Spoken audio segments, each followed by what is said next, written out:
Bonjour à tous et bienvenue dans l'émission 100% Quintet. On parle du Quintet de lundi sur l'hippodrome de Vincennes, le prix de Montignac-Charente. C'est une course intéressante qui va se dérouler avec 15 partants au départ, des trotteurs bien sûr sur la distance de 2700 mètres et sur la grande piste puisque nous sommes en plein meeting d'hiver. Le show continue au lendemain du prix de Bretagne, qualif 1 des prix d'Amérique Races PMU. On continue avec cette course donc qui est réservée à des chevaux de 6 à 10 ans. Ils n'ont pas gagné 450 000 € de gains. Ils partiront tous du même échelon de départ, je ne l'ai pas précisé. Et on regarde le tableau des partants à partir de maintenant avec Cicero TG, le numéro 1, qui vient de se montrer décevant, 8e seulement lors de sa dernière tentative, mais qui finalement va essayer de se réhabiliter. À noter qu'il avait un autre engagement, ce Cicero TG, au cours de ces derniers jours, et qu'il finalement se présente au départ de ce quintet. Favori de Liton, ça semble dur avec un emoji rouge, le numéro 3, comme 007 Gare, le 3. Orchestro, on voit ensuite ici un favori, sans doute, emoji vert pour David Becker à la drive. Guillaume Huguet à l'entraînement, Esteban Giel, Ienmi, bon cheval, très dur à l'effort. Gamin Jabba, ça va être compliqué. Filou d'Anjou, le numéro 8, c'est une possibilité, comme Al Capone Steka, le 9, Eddie Dupomereux, le 10. Et Djembé d'Orgère qui lance le second tableau avec Mathieu Abrivard, le numéro 11. Falco d'Avaroche, numéro 12. Epsom d'Airfray, son compagnon d'entraînement. Jean-Michel Baudouin pour l'entraînement de ses deux concurrents. Donc 12 et 13 avec des émojis verts. Goéland Hofer, Christian Bijon confie son cheval à Damien Beaune.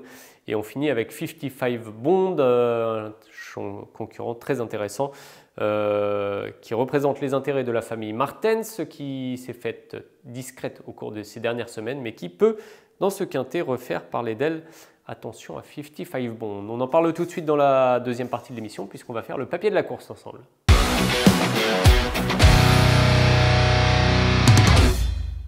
Et oui, on commence le papier. Vous connaissez parfaitement le principe de l'émission. 5 chevaux classés dans un ordre préférentiel. J'ai commencé avec Orchestro, le numéro 4. Je le disais, l'entraînement de Guillaume Huguet, la drive de David Becker, un cheval qui vient de bien courir. Une stat pour lui avant de revoir sa dernière course en images. À Vincennes, Orchestro a couru à 12 reprises pour une victoire, 8 places parmi les 5 premiers, donc 75% de réussite. C'est un beau ratio pour ce cheval qui allie vitesse et dureté.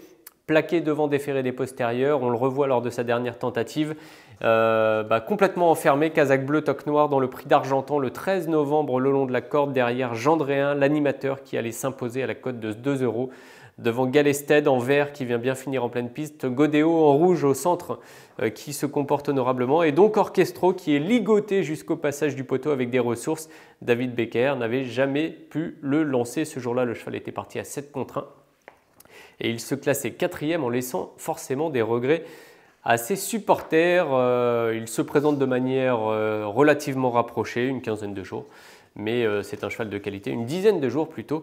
Mais je doute que cette sortie lui ait pesé dans les jambes, puisqu'on le voit pour finir, le cheval n'a pu s'exprimer. Donc on reprend Orchestro et je le place en tête devant Ienmi, un autre représentant de la génération des 6 ans. Un mâle cette fois, vous le connaissez bien, Ienmi, c'est un cheval, un ancien pensionnaire de Julien Dubois, entraîné par Michel Lenoir maintenant, qu'il confie à Éric Raffin, et déféré des 4 pieds, ce qui n'est pas toujours le cas. Le cheval a couru 9 fois depuis le début de sa carrière, 2 victoires, 4 places, donc 67% de réussite lorsqu'il se présente totalement pieds nus. Et on le revoit lors de sa dernière 3e place, c'était le 20 octobre, dans un bon lot. Bon lot, il était ferré des 4 pieds, totalement ferré dans le prix Thémis. Casaque blanche avec une croix de Lorraine orange et une toque blanche. Le cheval terminait bien derrière Harlem Debussy qui s'imposait vraiment très facilement, casaque jaune en tête. Chandelle, bien sollicité par Jean-Michel Bazir, elle allait prendre une très belle 2e place ce jour-là. Ienmi était donc 3e en étant ferré devant Hayden Texas et Eberton.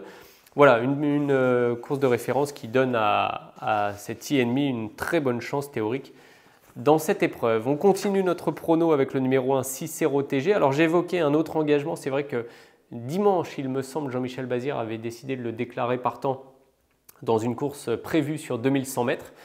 Le cheval n'est pas resté au niveau des partants, il a été éliminé faute de gains suffisants. Et donc Jean-Michel Bazir se rabat sur cette course de lundi, donc le prix de Montignac-Charente. On ne peut pas dire que ce soit un engagement visé, c'est le moins riche de la course. Le cheval vient de décevoir sur un long parcours de la grande piste, il a été beaucoup trop brillant lors de sa dernière tentative.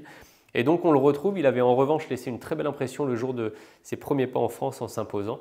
C'est un cheval qu'on a un peu de mal à saisir encore, mais qui a sûrement du potentiel, un mâle de 6 ans. Je préfère le reprendre. S'il tire beaucoup moins que la dernière fois, à mon avis, ça devrait aller quand même pour jouer une belle place dans les 5 premiers. Je vais garder également le numéro 9, c'est Al Capone Stecca. Ce sera d'ailleurs l'objet d'une autre course de référence que l'on va voir tout de suite. Vous le connaissez bien, ce pensionnaire de Fabrice Soulois, Gabriel Gelormini à la drive. Et Al Capone Stecca, il a eu un très bon comportement le 26 septembre 2023 dans le prix Émile Bézières, qui est un groupe 3, Kazakh noir, très proche des premiers tout de suite et qui va se classer finalement 3e derrière Bilop Jepson en bleu et jaune qui vient finir à fond en pleine piste et qui va s'imposer avec David Thomain. Harlem Debussy, on le retrouve, la ligne croisée avec Harlem Debussy était 2e ce jour-là avec Alexandre Abrivard. Al Capone Stecca donc 3e au passage du poteau devant Isla Jet, Cash Bank BG, Instinct d'âme et Enemy qui finissait 7e déféré des 4 pieds. Donc voilà, un concurrent qui ne fait pas de bruit mais qui fait toujours globalement ses courses et qui mériterait d'ailleurs de remporter une belle course comme celle-ci puisqu'il est assez courageux d'une manière générale. On n'en a pas tout à fait fini encore puisque le 5e favori de ma sélection, c'est Epsom d'Airfray. C'est l'un des 2 représentants de Jean-Michel Baudouin. J'ai pris un petit risque, je trouve, en l'incluant, mais j'ai bien aimé sa dernière fin de course dans le GNT sur l'hippodrome de Nantes. C'était le 8 novembre. On le retrouve d'ailleurs, ce jour-là, Idéal du Pommeau s'en donnait à cœur joie en tête avec Gaspard d'Angis plutôt, et finalement allait s'imposer. Horace Dugoutier était 3e. Harlem Debussy, encore lui, c'est un peu le fil rouge dans les courses ref, était 4e. Et on retrouvait juste derrière Epsom d'Airfray. Donc voilà, Harlem Debussy qu'on retrouve dans la course de référence d'Al Capone Stecca, de Falco d'Avaroche que l'on cite aussi, d'Epsom d'Airfray. C'est vraiment un cheval qui peut nous permettre de niveler un peu les chances des uns et des autres.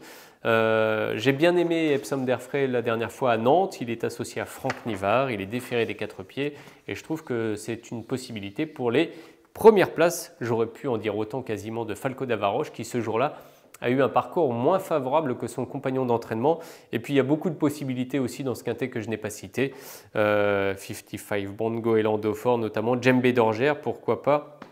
Voilà, des chevaux comme ça qui ont les moyens de se placer. On va tout de suite faire le récap de toute cette analyse dans la 3e et dernière partie de l'émission Le Notre Choix.